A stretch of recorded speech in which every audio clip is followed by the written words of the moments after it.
अगले देना पानी हम 3 साल में इतना कर्जा बढ़ा के गए। आइल ही तो में 2-4 दिन खातिर बकर हल्फा मचा के गए।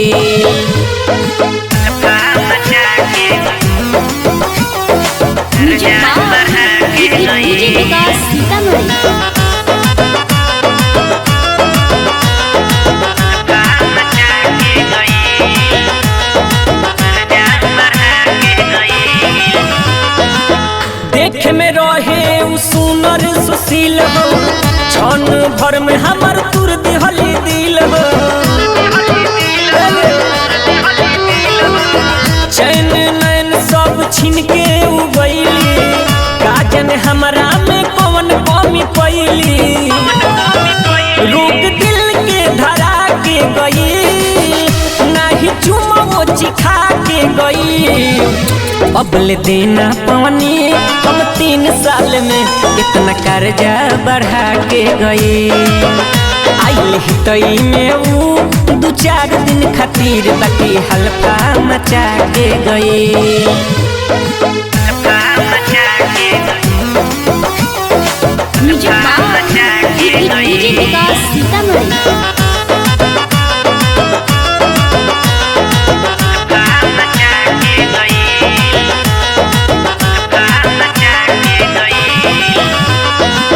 ओकर चक्कर में छूटल मोर पढ़ाई, जूते जूते मरल बाहर बार का हमर भाई।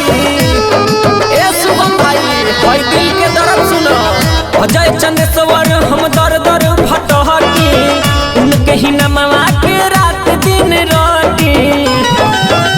बजरंग के रुला के गई, वादा कसम भुला के गई। अगले देना पानी हम 3 साल में इतना कर्जा बढ़ा के गई। आइल ही तई में 2-4 दिन खातिर बाकी हल्फा मचा के गई।